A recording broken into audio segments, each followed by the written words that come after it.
इस आदमी को एक बहुत ही खूबसूरत लड़की से प्यार हो जाता है, लेकिन ये लड़की कई सालों पुरानी एक खतरनाक वैम्पायर होती है। अब आगे इस आदमी के साथ क्या होता है वो हम इस वीडियो में देखने वाले हैं। कहानी की शुरुआत में हम एक गांव की लड़की को देखते हैं जो सामान लेकर कहीं जा रही थी।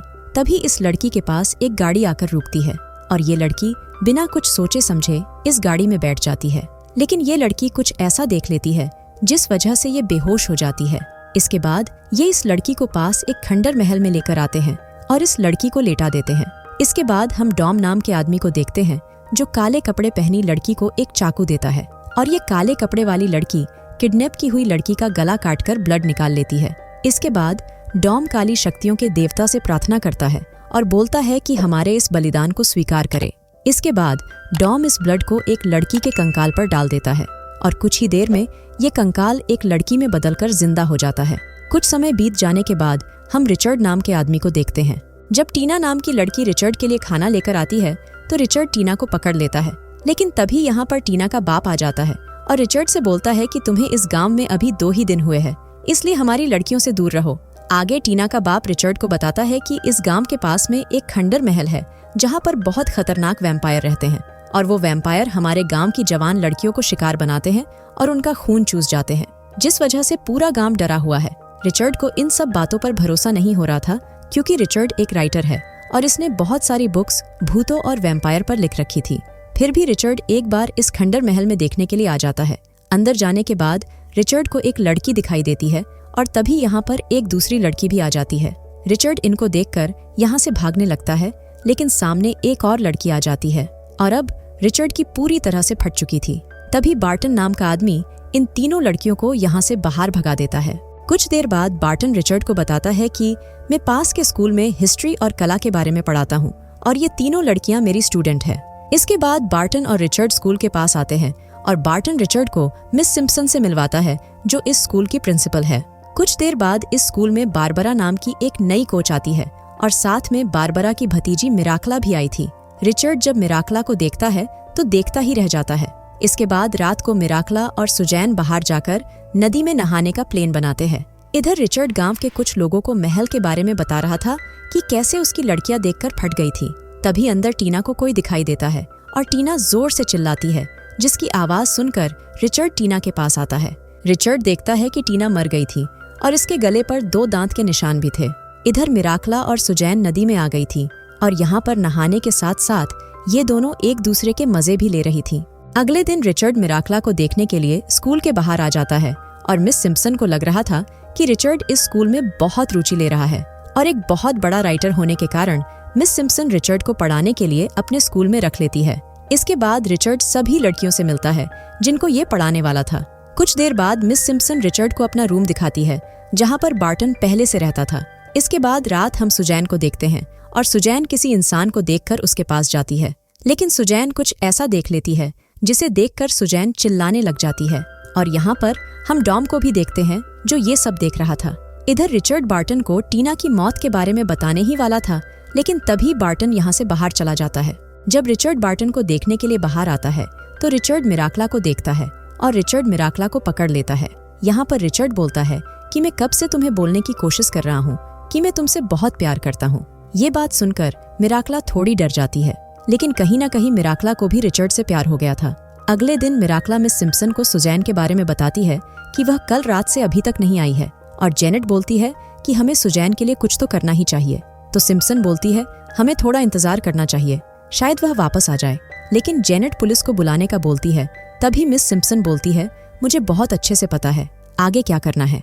अगले दिन हम बार्टन को देखते हैं जो मिराकला को आज रात अकेले में मिलने के लिए बोलता है। इसके बाद रात को बार्टन से मिलने के लिए मिराकला यहाँ पर आ जाती है। बार्टन मिराकला से बोलता है कि मैं तुम्हें जानता हूँ, तुम कौन हो, और मुझे ये तब पता चला जब मैंने काले जादू की बुक में कार्मिला नाम की लड़की का फोटो देखा जिसकी मौत आज से 120 साल पहले हो गई थी और तुम ठीक कार्मिला जैसी दिखती हो क्योंकि बाद में कार्मिला को शैतानी शक्तियों से जिंदा किया गया था। और यहाँ पर हमें पास्ट का एक क्षण दिखाया जाता है जहाँ पर हम मिराकला और बारबरा को देख सकते हैं। ये बात सुनकर मिराकला बार्टन के पास आने लगती है, लेकिन तभी बार्टन क्रॉस निकाल लेता है जिससे मिराकला थोड़ी डर जाती है। लेकिन बार्टन नीचे बैठकर मिराकला से बोलता है मैं तुम्हारे साथ रहना चाहता हूँ और तुम्हारी पूजा करना चाहता हूँ। ये बात सुनकर मिराकला बार्टन के पास आती है और बार्टन का सारा खून चूस लेती है, जिससे बार्टन की मौत हो जाती है और मिराकला यहाँ से चली जाती है। अगले दिन एक लड़की को बार्टन की लाश दिखाई देती है और ये जोर से चिल्लाने लगती है। इसके बाद हम बारबरा को देखते हैं, जो डॉम को डॉक्टर बनाकर लेकर आई थी, और डॉम बताता है कि बार्टन की मौत हार्ट अटैक की वजह से हुई है। अब स्कूल में चल रही ऐसी घटनाओं के कारण जेनेट रिचर्ड से मिलने आती है। जेनेट रिचर्ड को बताती है कि शायद इस स्कूल में कुछ गलत चल रहा है, क्योंकि पहले सुजैन का गायब होना और अब बार्टन की ऐसे मौत हो जाना। इसलिए जेनेट रिचर्ड को अपने साथ पुलिस के पास चलने के लिए बोलती है, लेकिन रिचर्ड बोलता है कि हमें जल्दबाजी नहीं करनी चाहिए, इसलिए हम आज नहीं कल पुलिस के पास जाएंगे, और जेनेट रिचर्ड की बात मान लेती है। जेनेट के जाने के बाद रिचर्ड मिराकला की पेंटिंग को देखता है जो बार्टन ने बनाई थी। तभी रिचर्ड काले जादू की बुक में कार्मिला की फोटो देखता है, जो बिल्कुल मिराकला की पेंटिंग से मैच हो रही थी। इसके बाद रिचर्ड बार्टन की लाश के पास जाता है और बार्टन की गर्दन पर भी 2 दांत के निशान थे। अगले दिन रिचर्ड मिराकला को महल में मिलने के लिए बोलता है और मिराकला मान जाती है। इसके बाद रात को महल में रिचर्ड से मिलने मिराकला आती है और बोलती है, आखिर तुमने मुझे यहाँ क्यों बुलाया? तो रिचर्ड बोलता है, मैंने काले जादू की बुक में कार्मिला नाम की लड़की का फोटो देखा जो ठीक तुम्हारे जैसी दिखती है, तो हो सकता है कि तुम ही कार्मिला हो जो एक खतरनाक वैम्पायर थी। तभी मिराकला रिचर्ड को किस करती है और बोलती है कि अगर मैं वैम्पायर होती तो तुम मर जाते, और अब रिचर्ड को मिराकला की बात पर यकीन हो गया था। कुछ देर बाद रिचर्ड जब अपने रूम में आता है तो रिचर्ड जेनेट को देखता है। यहाँ पर जेनेट रिचर्ड को पुलिस के पास चलने के लिए बोलती है, तो रिचर्ड बोलता है, अब हमें कहीं भी जाने की जरूरत नहीं है, क्योंकि मिस सिम्पसन सब कुछ संभाल लेगी। ये बात सुनकर जेनेट बहुत उदास हो जाती है और यहाँ से चली जाती है। अगले दिन जेनेट हेनरिच नाम के पुलिस ऑफिसर को स्कूल में बुलाती है और सुजैन के बारे में बता देती है, और हेनरिच मिस सिम्पसन पर बहुत गुस्सा करता है, क्योंकि सुजैन 3 दिन से लापता थी और सिम्पसन ने पुलिस को इन्फॉर्म नहीं किया था। इसके बाद जेनेट हेनरिच को उस जगह पर लेकर जाती है जहाँ पर बार्टन की लाश मिली थी।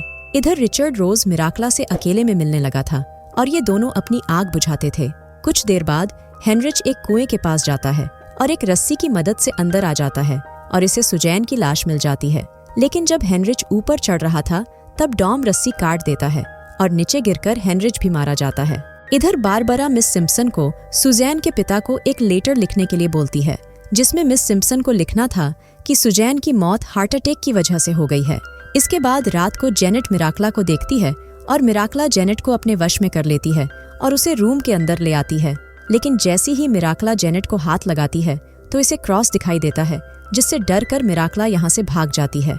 अगले दिन सुजैन के पिता स्कूल आते हैं और उन्हें कैसे भी करके सुजैन की लाश देखनी थी, क्योंकि उन्हें पूरा यकीन था कि सुजैन की मौत हार्ट अटैक की वजह से नहीं हो सकती है। इसके बाद जब सुजैन के पिता सुजैन की लाश देखते हैं तो इनको पता चल जाता है कि किसी वैम्पायर ने इसका खून पिया है। इसके बाद सुजैन के पिता गांव आते हैं और सभी को बता देते हैं कि महल में वैम्पायर है। इसके बाद एक फादर को बुलाया जाता है और पूरी प्लानिंग हो जाने के बाद ये सभी महल की तरफ निकल जाते हैं।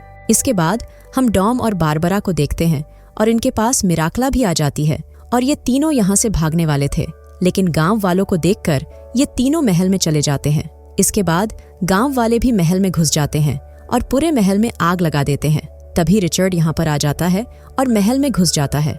इसके बाद मिराकला रिचर्ड को किस करने के बहाने से पास आती है और रिचर्ड का खून चूसने ही वाली थी, लेकिन रिचर्ड मिराकला को धक्का मार देता है और तभी एक बड़ी सी लकड़ी मिराकला के ऊपर गिरती है, जिससे मिराकला की मौत हो जाती है। ये देखकर डॉम और बारबरा यहाँ से भाग जाते हैं। इसके बाद रिचर्ड को बाहर लाया जाता है और जेनेट रिचर्ड को संभालती है और ये मूवी यहीं पर खत्म हो जाती है।